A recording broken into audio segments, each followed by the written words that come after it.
All right, everybody, we are back for UFC 309, Jones versus Miocic, live from Madison Square Garden in New York City this upcoming Saturday night. The highly anticipated heavyweight championship showdown with the heavyweight champion with the most consecutive title defenses in the number 8 ranked former champion Stipe Miocic, returning to the octagon to take on who many people believe to be the pound-for-pound greatest of all time, the newly crowned UFC heavyweight champion, coming off of a return first-round submission victory via guillotine choke over Ciryl Gane in Jon Bones Jones. Then in the co-main event of the evening, you have a rematch from UFC 262 in the lightweight division between the number 2 ranked former UFC lightweight champion in Charles Do Bronx Oliveira taking on the number 7 ranked American-made Iron Michael Chandler. So without any further ado, let's get this started and step into the ring. All right, everybody. UFC 309. We're back. We're ready. We're locked. We're loaded. Coming off of a 10 out of 11 correct prediction week. 5 correct with 1 wrong on the YouTube predictions. We missed the Antonio Tricoli pick. Can't help, can't do everything. Should have hit multiple bets this last week. We had Melissa Mullins sub 2-3. Had multiple opportunities to get the sub in round 2 and ends up going for the ground and pound. And, there was that. I had Gaston Bolaños via KO in round 2 plus 900. He ends up landing the 12-6 elbows with Romeus on his back. Whizzers to get his way back up. Lands elbows and knees in the clinch, but can't get the TKO. We had Reiner de Ridder KO 2-3. He gets a sub in round 3. We did end up hitting a 5-leg parlay. It was de Ridder, Bolaños, Prates, Malik, and Radke. It was $25 for 225, 222. Something like that. So we did end up profiting on the night. Last weekend we profited as well. We're looking to go back-to-back on... I want to get a clean sweep this card. That's what I want. And, without any further ado, there's not much else to talk about. Besides the fact that if you have not subscribed to my Patreon yet, what are you doing? It is $10 a month. I write articles for pretty much every fight card. I stopped for a while because... there wasn't people who wanted to subscribe, but, going into 309, we're going to start rolling out a lot more content the more subscribers we get. It is only $10 a month. I gave out almost 10 winning bets last week, just last week alone. We do articles. I do betting articles, fight breakdowns, on top of what I'm doing on YouTube. The more subscribers we get, the more content that's going to roll out on Patreon, but it's definitely worth $10 a month. If you want to make money on these cards, subscribe. I'll post the link in the description. And let's get into UFC 309 at Madison Square Garden. All right, first fight up is in the women's flyweight division. You have a battle between everybody's favorite flyweight in Veronica Hardy taking on the grappling and jiu-jitsu ace in Eduarda Moura. I'm going to be honest, guys. I think that Moura is a lot stronger than Veronica Hardy. I think that she is going to have the advantage when the fight gets to the ground. I think that she will have the advantage and be the stronger fighter in the clinch, whether it's the over-under clinch, the double unders, using the inside and outside trips, pushing Veronica Hardy up against the cage. I do think she's going to be a lot stronger. But I think when this fight is on the feet, Veronica Hardy is going to outclass Moura. Now, we know that Moura is not a great striker. We know that Moura is mainly looking to get in on your hips, get into the body lock, take you down, get into the mount land, vicious ground and pound. But even if you take down Veronica Hardy, yes, she can be taken down. And I could see why people are on the side of Moura, because she can be taken down. We've seen her get put in some bad positions. We've seen her get pushed up against the cage. We've seen that some of these girls can be a lot stronger than her. But I think the speed advantage on the side of Veronica Hardy, the movement, the angles, the footwork, the usage of the jab, the really solid kicks, but she's going to have to be careful with the kicks in case Moura is able to catch the kicks and take her down. I think Veronica Hardy can outstrike her on the feet, outclass her, outland her, outpoint her. She's probably going to get taken down, but I think Hardy's probably good enough to either survive when she gets taken down, throw elbows off of her back, look to set up sweeps, look to set up subs. If Moura wins this, it's on the ground, and I'm not acting like a guru here. I think a lot of you guys would expect that. If Moura wins, she's going to get a lot of takedowns. She's going to get on top of Hardy. She's going to land ground and pound. She's going to go for submissions. She is going to be the stronger girl on the ground. But Veronica Hardy has good jiu-jitsu. Veronica Hardy works up off of her back. Veronica Hardy moves well. She has decent cardio to go 15 minutes.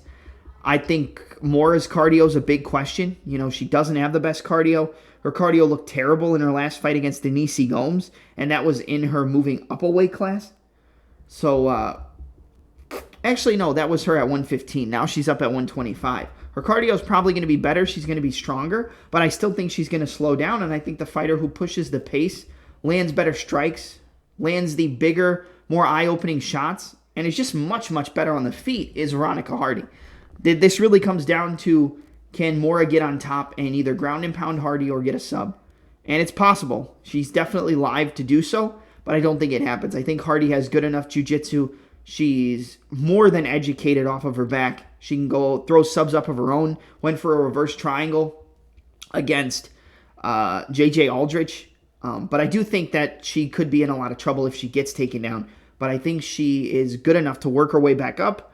Her angles, her footwork, her movement, her jab, her kicks from the inside and outside. She's going to have to be careful, though, because you don't want to get those kicks caught, like we just said earlier.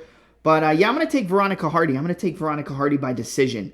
I could see a late TKO. If she really slows down Moura, I think Hardy can put the pace on her and maybe stop her at the end of the second round or in the third round. But I'll play it safe, even though I don't like to do that much, like some of these other MMA cappers on YouTube always picking decisions.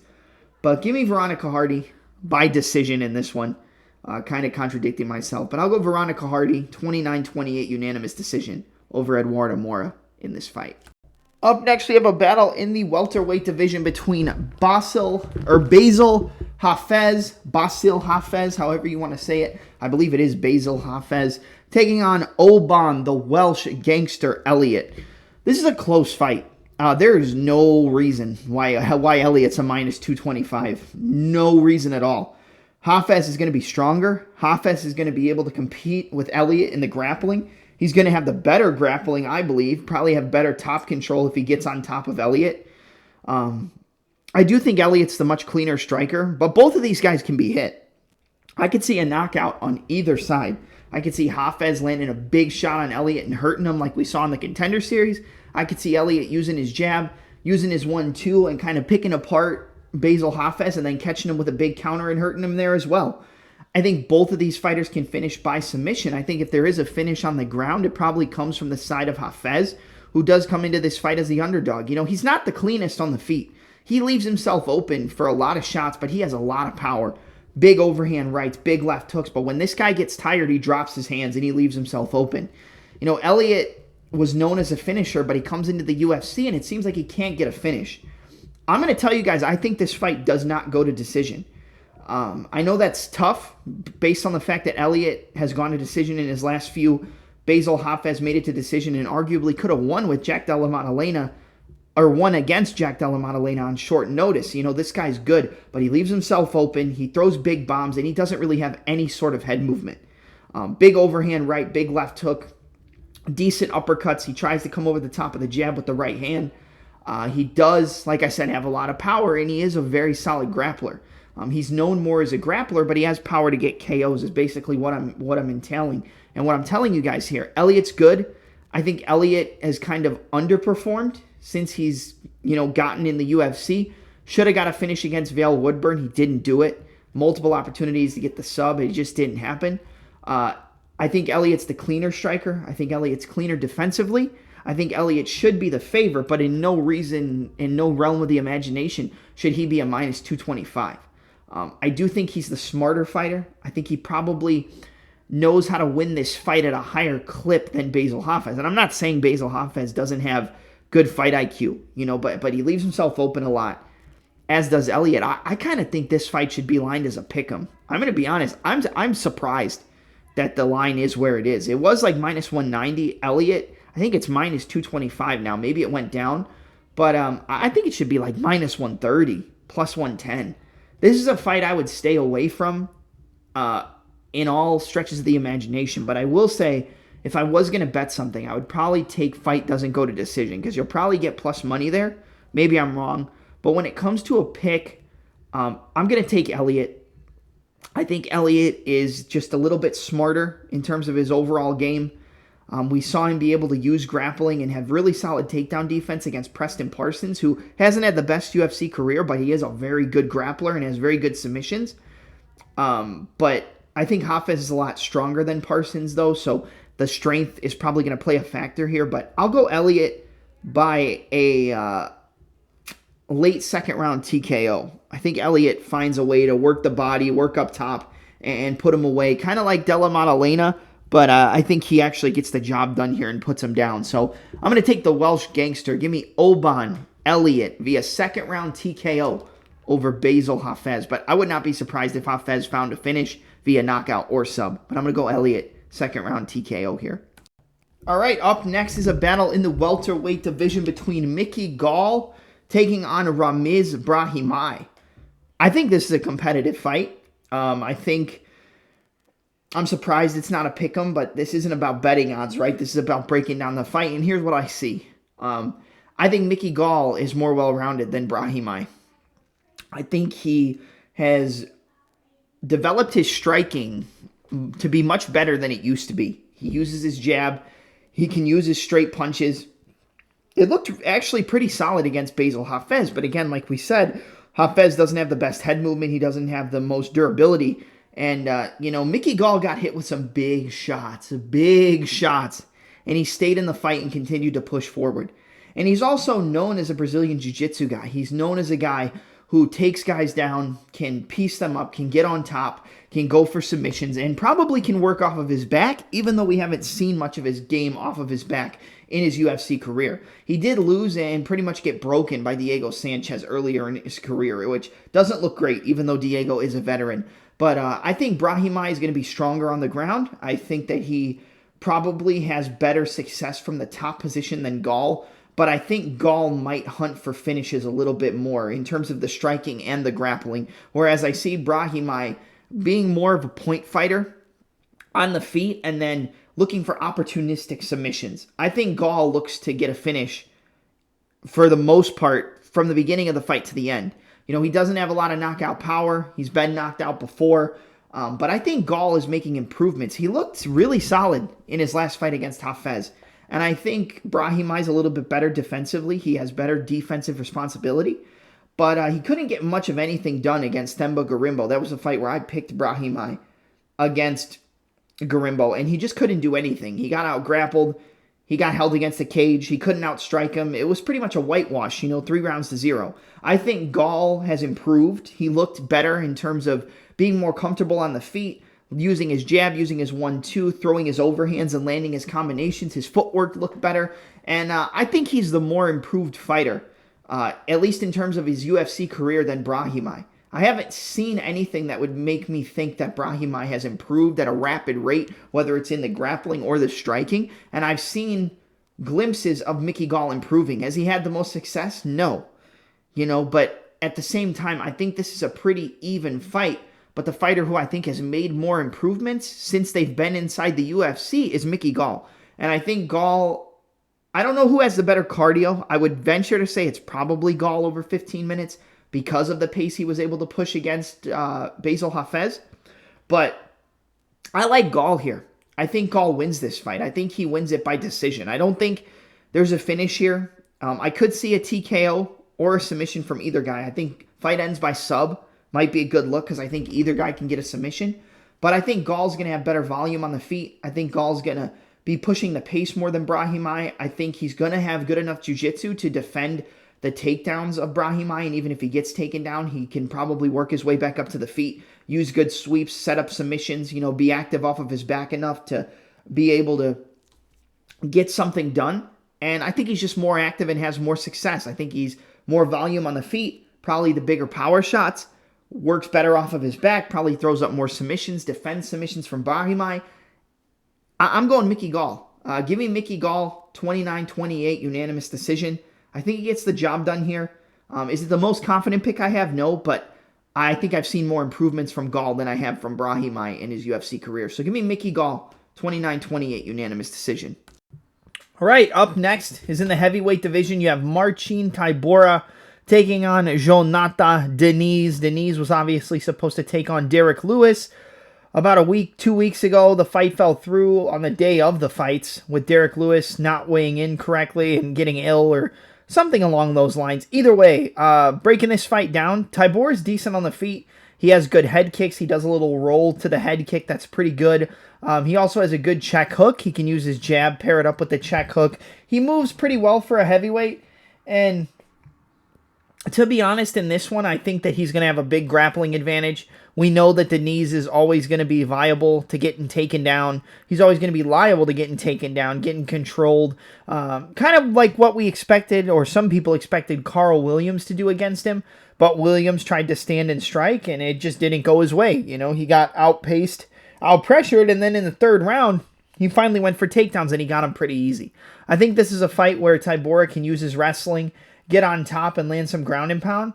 But I think Diniz is more than likely going to catch Tybura on the feet and knock him out. I think Tybura is decent. He knows how to win fights. He's a pretty solid fighter all around. Decent striking, decent footwork, good movement. Going to have much better grappling than Diniz, and the smart thing would be to shoot early, get him down, and wear him out and ground and pound him, maybe get a sub.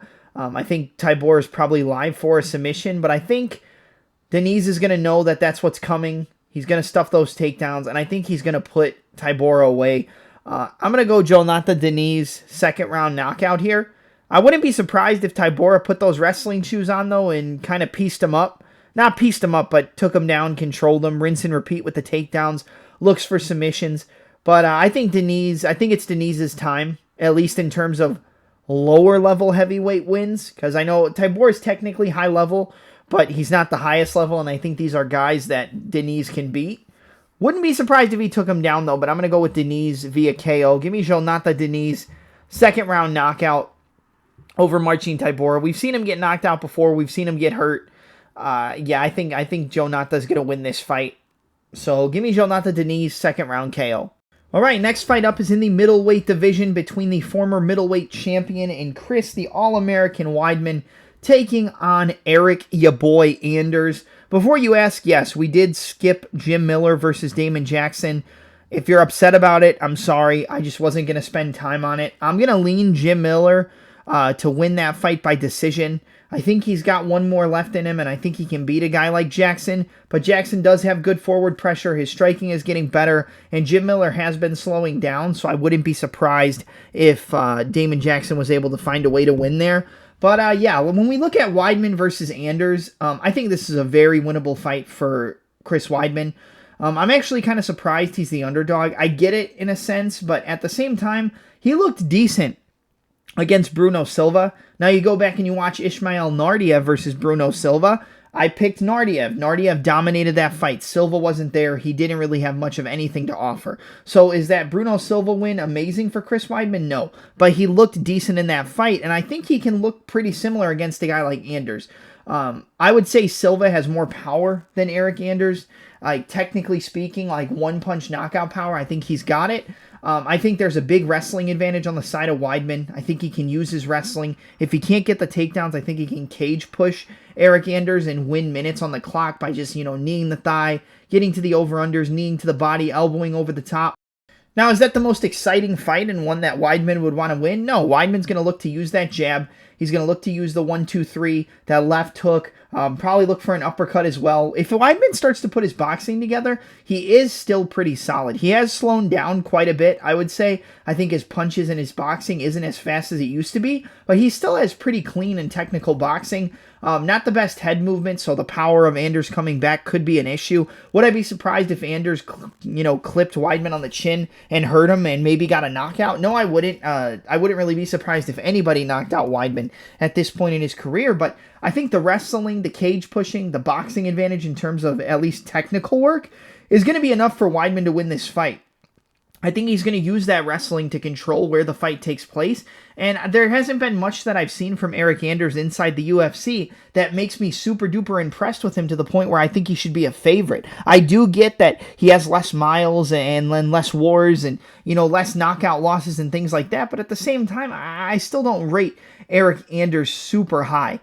He got that knockout against Kyle Daukaus. Daukaus has rattled off a bunch of wins since he left the UFC, but there was a lot of headbutts in that fight, a lot of head clashes, and, Daukaus got the worst part of it, so getting hit by a guy like Anders after you've already been probably concussed with the headbutts or hurt to a significant degree, I don't take too much away from that. So I think Weidman has the wrestling advantage. I think he will use his wrestling to push Eryk Anders up against the cage. I think he will get takedowns. I think he'll do good from the top position. And I think he's going to have the better technical boxing. He's just going to have to watch out for the power coming back from your boy. But I'm going to take Weidman. I'm going to go Weidman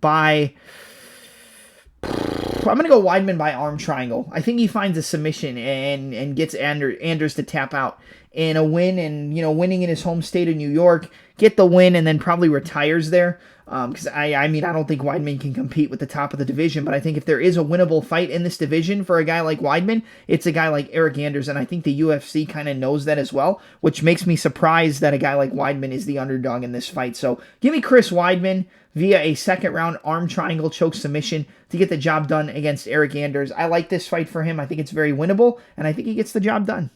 All right, up next, a battle in the bantamweight division. You have a battle between Jonathan Dragon Martinez taking on Marcus the Maniac McGhee. I'm going to be honest, guys. This is a great fight, but I love Marcus McGhee in this spot. I love me some Marcus McGhee this weekend. Listen, guys, Jonathan Martinez is a good fighter. I picked against him with Adrian Yanez. He proved me wrong. I picked against him with Saeed Nurmagomedov, and I think Nurmagomedov won that fight. They gave the decision to Martinez. Picked against him with Aldo. Looked pretty good there. Aldo won that fight. I played Aldo by KO. He almost got it in that third round, but it wasn't meant to happen. Listen, man, I think Martinez is solid, but fighting a southpaw in Marcus McGhee, I think is going to give Martinez a lot of trouble, man. Martinez loves to attack those low kicks. He loves to attack that inside leg, and I do think that that's going to be a problem. Martinez, very solid body kicks, really good leg kicks. He's got a bunch of leg kick TKOs, and he knows how to whip those leg kicks. A lot of guys from Factory X, including Chris Gutierrez, have very, very solid low kicks. And I think that could be a big problem for Marcus McGhee. But I do like the fact that McGhee is so fleet-footed. He switches stances, he cuts angles, and switches stances off the angles. You never really see him just step forward into the opposite stance or step back into the opposite stance. It's a lot of angling off and using the angles to switch stance and then cut the opponent off and run them into power shots. He's got good head kicks, good 1-2s, solid counter hooks stepping backwards. He's got good striking off the back foot. And one thing I know about a guy like Martinez is that Martinez doesn't like pressure. And I think Marcus McGhee is going to kind of lull Jonathan Martinez into a false sense of security and allow him to walk forward and put the pressure on, which isn't really a thing that Martinez likes to do. He's more a counter striker, but he's not the most effective counter striker because he doesn't like heavy pressure. So I think he's going to lull Martinez into a false sense of security, and I think he's going to be hitting him with counters. He's going to hit him with that counter hook. He's going to hit him with that counter straight down the middle. And I think the win over Gaston Bolaños for McGhee looks even better after what Bolaños just did to Cortavius Romeus, where everybody and their mother was on Romeus and Romeus by sub, and look what happened. I was on Gaston Bolaños. He was my underdog of the week. I've had bad calls before, but that was one call I was pretty proud of. In this fight, I do think Martinez can win a point fighting style of matchup if he's able to hurt the legs of McGhee early and slow him down and leave him there for some boxing. Then I do think he can hurt him. But even if he hurts McGee's legs, I still give the boxing advantage to a guy like Marcus McGhee. He's crisp, he's clean, he's technical, he's got good counters going backwards, he has just as good combinations going forward. And I think the movement and footwork, along with the fact that he can wrestle and has decent jiu-jitsu, is going to cause him to win this fight. I'm going to go Marcus McGhee by knockout. I think he hurts Jonathan Martinez and doesn't allow him to recover. I also don't like the fact that because he's at Factory X, he's no longer with Factory X. He's no longer with Mark Montoya. He runs his own gym, and he's now coaching himself. He's a head coach and a coach himself. Usually that doesn't work out too well. And in the case of this fight, being the case that it's all the drama that has been going on with Factory X, I don't really know what the issue is. I'm not going to act like I do, but I don't think it's a good look for him. And coming in against a guy like McGhee, who is 9-1, but he's looking to make statements in every single one of his fights, and every single one of his fights inside the UFC have ended via finish. I think the finish streak continues, and I think McGhee gets a big knockout victory in Madison Square Garden in New York. So give me Marcus the Maniac McGhee via second round TKO. I think he hurts Martinez, rocks him and wobbles him like we've seen plenty of times before, but I think with the angles, the footwork, and the shot selection, McGee's able to put him down and get him out of there. So give me Marcus the Maniac McGhee to win this fight via second round TKO.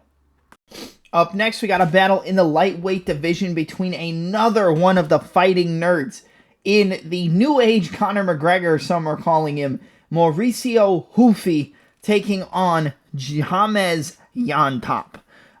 Listen, I'm going Mauricio Ruffy, guys. Come on. I know I picked Llontop against Vyacheslav Borshchev, and he was competitive at certain points. Could have won that third round. Unanimous decision. Goes to the side of Vyacheslav Borshchev. I believe it was unanimous. 2-1. I don't think Llontop's going to have success in this fight. I think Mauricio Ruffy's going to use that footwork, that in and out movement, try to throw those spinning wheel kicks, throw that front kick to the body. I think Llontop's going to try to come forward with some good combinations, try to come forward with some decent boxing, and I think he's just going to get clipped all the way around. I think this is going to be another signature performance for him, just like the signature performance was against Jamie Mullarkey. I think he's going to put down Hafez Llontop, and I think he's going to knock him out, probably in the first round. Would I be surprised if it's round 2? No, but I think he knocks him out. I think he wins by KO. Give me Mauricio Ruffy to find a big shot early in the fight and to put down Hafez Llontop. I'm going to go with the probably unpopular opinion that Llontop is tough enough to make it out of the first round, and it's not just a quick highlight. I think he knocks him out in round 2. Give me Mauricio Ruffy to continue the momentum of the fighting nerds and get the job done via a second round knockout. I think he catches him stepping in with a big shot, hurts him again, puts him down, and that's it. Mauricio Ruffy, second round knockout over Hafez Llontop. Right, next fight up is in the women's flyweight division. You have a battle between Viviane Araujo taking on Karine Silva. I think that this fight is going to be competitive. I think a lot of people are expecting Araujo to get dominated, to get, controlled and destroyed and probably submitted early. I don't think so. I think this fight's going to be competitive. I think Araujo is going to have some success on the feet. I think she can probably land the better strikes compared to Silva. I think she is the cleaner striker than Karine Silva, but I do think Silva has good enough striking and solid enough jiu-jitsu to be able to win this fight pretty clearly. I think it's going to be competitive, but at the end of the fight, we're going to know that Karine Silva won. I would say it's a finish, but, she wasn't able to finish off Ariane Lipski, or Ariane da Silva now. She wasn't able to get the finish there. And I do think Araujo's tough. She's durable. She's won fights that people didn't expect her to win. She's technical on the feet. She has good grappling. She has good wrestling. She's a very strong girl. I'm going to go with the fact that Silva wins a decision. I think it could be a sub late, maybe sub 2, sub 3. She catches her neck and subs her. Would not be surprised if Araujo shot a bad takedown and she got caught in a guillotine and submitted. But I'm going to go with the fact that Araujo's tough enough to survive, and she's competitive, but we know that Karine Silva is the one who's going to get the job done. Give me 29-28 unanimous decision for Karine Silva. Like I said, I like Araujo. I've picked Araujo to win fights before. I think Araujo's tough. She's technical. She has good boxing. She can be clipped, and she has good wrestling, good control in the clinch, but I just think it's Karine Silva's time. I think Silva's going to win this fight, and I think she wins it pretty clearly. Probably uses takedowns and control from the top position. Give me Karine Silva, 29-28 unanimous decision. Next fight up is in the middleweight division. The UFC's poster boy. Not poster boy, but the UFC's project. Bo Nickal. Not a dime. Taking on Paul the Bear Jew. Craig. It's Bo Nickal. And it's Bo Nickal by knockout. That's what's going to happen, guys. There's not going to be a lot of wrestling. If there is, Nickal's going to out-wrestle Paul Craig. But I think Nickal uses his wrestling defensively, lands some good shots, hurts Paul Craig, and knocks him out. That's how I see it. Could Paul Craig pull off a Hail Mary submission? Nope. Not with the wrestling, or a guy with the wrestling, the caliber of a Bo Nickal. This is an easy win for Bo Nickal. I love Paul Craig, but it's an easy win for Bo Nickal. I think everybody knows it. We don't have to sit here and spend a whole lot of time on it and break it down super technically with footwork and combinations. Nickal's going to crack Paul Craig on the chin. He's going to hit him again, and Craig's going to hit the deck. Give me Bo Nickal, first round knockout. Easy money. And now we are at the co-main event of the evening in the lightweight division between Charles "Do Bronx" Oliveira taking on Iron Michael Chandler in a rematch from, I believe it was UFC 262. At least that's what we said in the intro. I'm pretty sure it was 262. Let me check just to make sure. Well, let me check. Yes, it was. Okay, round two, UFC 262. Listen, I think this is going to be a different fight. I think it's going to play out similarly to the first fight, but I think it's going to be a different fight. And I think Michael Chandler is going to knock out Charles Oliveira. I'll tell you why.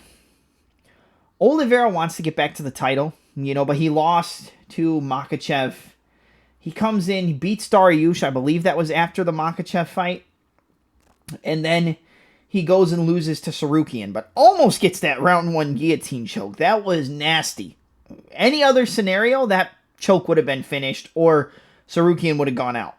But he loses that fight via decision. I don't know what Oliveira is really fighting for at this point. And I know Michael Chandler is fighting for a lot. This man has sat on the sidelines for years waiting for Conor McGregor. For years waiting for his money fight, waiting for his big ticket. And he never got it. Now, we don't really know 100% the reasons why, but I think as MMA fans, whether you're casual or a hardcore fan, you can put it together. McGregor's not in the game mentally. He's checked out. He's got enough money where he doesn't worry about the money. McGregor's not hungry. He's already got a full belly. And I don't really think he wants to fight, I believe, but in the same token, he doesn't have the same motivation. I'm one of the biggest McGregor nut huggers there are, so I don't want to hear that I'm crapping on McGregor because I was going to pick McGregor to knock out Chandler. But after that fight got canceled, and then it got canceled again, I think it was 2 different times. Chandler's been waiting. He's been a caged animal. Now, he could get too aggressive and get himself knocked out, sure. He could get too aggressive, shoot a bad takedown, and get choked out by Oliveira. Could get put in a guillotine. Of course he could. He could get out scrambled, get submitted. Yeah, that could happen. But I think Chandler's coming in here with one mission. And that mission is to win by any means necessary. And I think he's going to do it, man. Oliveira is the cleaner striker. He has good front kicks up the middle. He's got a very good rear uppercut, a good left hook. Very good inside the clinch with that shuto box. Knees to the body, elbows, uppercut, hook, knee to the body. Really good front snap kicks to the body. He mixes up his kickboxing. Very solid. And he has amazing jiu-jitsu. Whether it's a Darce choke, whether it's a guillotine, whether it's an anaconda. You name it, Charles Oliveira can do it. Arm bars, triangles. He's got it all. Most submissions in the UFC by a mile. And he can submit Michael Chandler. He can knock Michael Chandler out.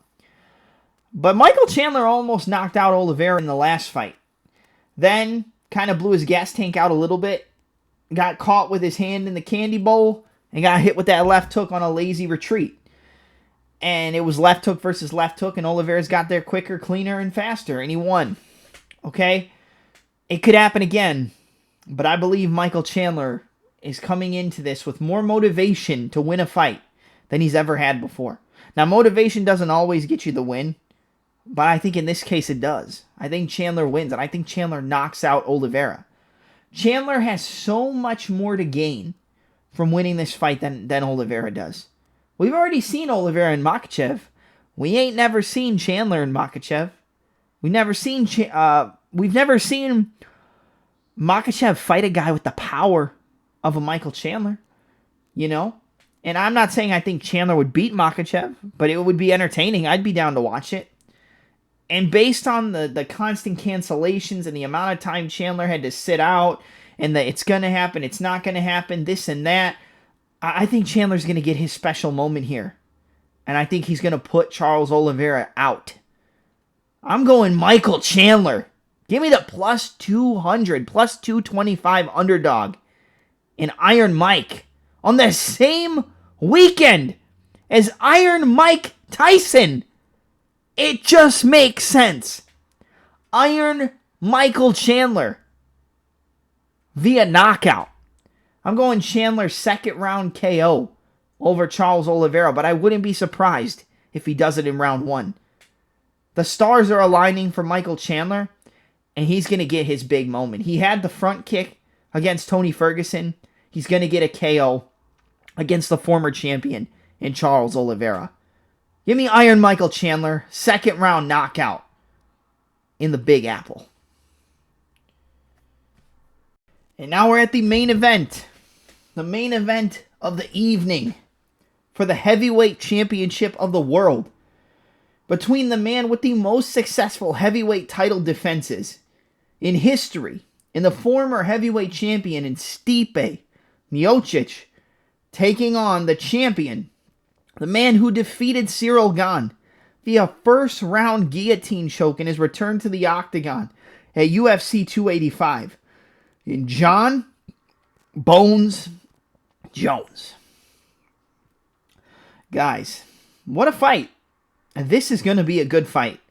I do not care if you're on the side of Jon Jones. I don't care if you're on the side of Miocic. This is going to be a good fight, and this is going to be a competitive fight. It's going to be way more competitive than people think. A lot of people are expecting Jones to use his reach, use his length, outstrike Stipe Miocic, take him down whenever he wants, and ground and pound him into oblivion or potentially submit him. That could happen. That's 100% in the realm of possibility here.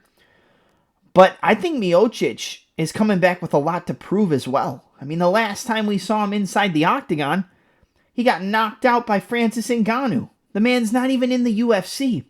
We don't know what kind of Stipe Miocic we're going to see. And to be honest with you, we don't know what type of Jon Jones we're going to see either. Because although he took down Gane and choked him out, he looked slow. He looked sluggish. Now, he's a lot leaner this time around. A lot more in shape. His training footage looks great. Good knees, good uppercuts, good spinning back kicks, good 1-2s. You know, it all looks good. But guys, we don't really know what type of Jon Jones we're going to get either. And I'm sick of everybody just jumping on this dude's nuts, man. Like, it really bothers me to an extent. I've never been a big Jon Jones fan. I think once he got popped for PEDs, I don't care if it's a picogram, a nanogram, whatever it is. Once you get popped and you've done something like that consistently, you don't have my respect. You know, I respect Jones as a martial artist, but I mean, you're cheating, and it's been proven. And, you know, Jon Jones is a menace. He's got some of the best skills in the world. Good front kicks to the knee, good oblique kicks, good measures of distance, good elbows, good spinning elbows, good spinning back kicks to the body, great takedowns. I mean, the guy is a very well-rounded mixed martial artist. But he pulled out of the first fight because he had a shoulder injury. And he looks like he's in much better shape. He looks like he's much more ready to go this time than the last time they fought. But guys, who knows what kind of Jon Jones we're going to get? We don't know. We don't know what kind of Stipe we're going to get. We don't know what kind of Jon Jones we're going to get in this fight. I believe Jones to be the more versatile striker. I think Stipe is the much better boxer, and I don't think it's close. I think Stipe has much better boxing. Good body shots. Good 1-2, good jab. Really solid left hook to the body, and he can pair that up with a right hand to the head, a left hook to the head followed by a right hand. I mean, he's got really clean hands. Good footwork on the side of Miocic. Good footwork on the side of Jon Jones as well. I don't know where I want to go with this fight. I know storylines and all that stuff doesn't really have a place in MMA, but it does work sometimes. And The fact that the 12-6 elbows are now legal makes me think that Jones is going to get some takedowns, and I think Stipe will get up a few times, but I think eventually Jones takes down Stipe and just batters him with 12-6 elbows to make a statement. Because, the only loss on Jon Jones' record is a DQ to Matt Hamill, where he was dominating the fight but got DQ'd for a 12-6 elbow. Is it coincidence that a week after the 12-6 elbows are legal, Jon Jones is fighting in New York and he's defending his title? No, I don't think it's easy to take Stipe down. And I'm sick of everybody just sitting here, just Jon Jones this, Jon Jones that. Don't get me wrong. The guy's a beast. Like, I'm not disrespecting Jon Jones. But at the same time, like, come on, guys. Like, Stipe Miocic is not easy to take down. He's never been easy to take down. What's his takedown defense at? Let's check. Let's check.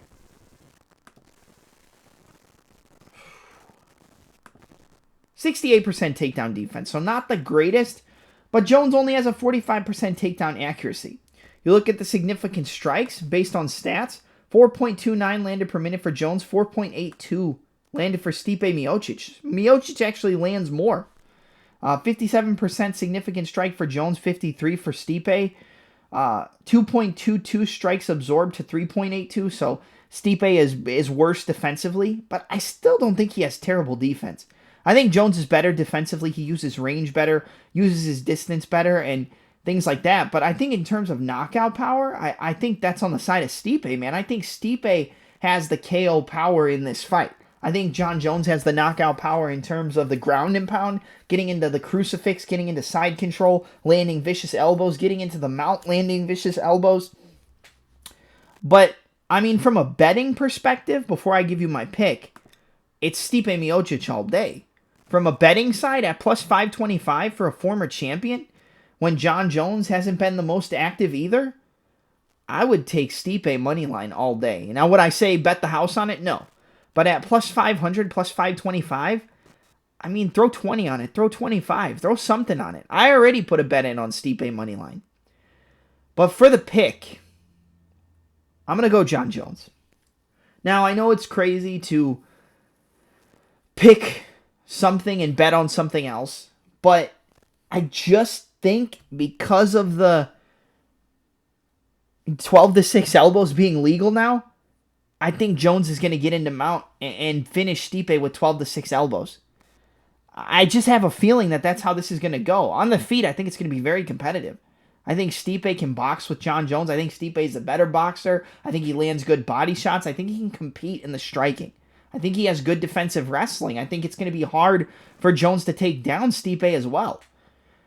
But for a pick, I'm going to go Jon Jones. I think he finishes Stipe with ground and pound elbows. I'll go Jon Jones and still the UFC heavyweight champion via third round ground and pound TKO with elbows. But I'm rooting for Stipe. I do not like Jon Jones. I'm not going to sit here and pretend that I like Jon Jones because I'd be lying to you. I don't. But I respect him, and I picked against him with Gall, and Gall made me look stupid. I think Miocic has a much better chance than Gall did, so it's kind of crazy I'm not picking him. But I do have a moneyline bet on Stipe Miocic at plus 525. I think the odds were plus 400, then plus 440, then plus 500. I mean, at that point, I gotta pull the trigger, man. I gotta. Now, did I go crazy and bet a full unit on it, a unit and a half? No, of course not. But I think there's value on Stipe at that number, and I think people are heavily, heavily disrespecting him. I think Stipe can get a knockout here. I think Stipe can win a decision. I think Stipe can win, and I think y'all are sleeping on him. But I'm going to pick Jon Jones. I'm going to pick Jon Jones, third round ground and pound TKO to remain the UFC heavyweight champion. Guys, subscribe to my Patreon. It's in the link in the description. It's only $10 a month. And I will be putting out articles, betting tips, betting leans, my favorite bets on the card. Come on. You'll make your $10 back within one card. Within one or two fights of the bets I give out. I can't say I hit everything, but if you subscribe for $10 a month, you'll get your money's worth. This has been my UFC 309 Jones versus Miocic preview, predictions, and breakdown. Don't forget to like, comment, subscribe, and smash the notification bell with a 12-6 elbow in commemoration of UFC 309. I'm your host, Double M, and I'm out. Have a good night, everybody, all right?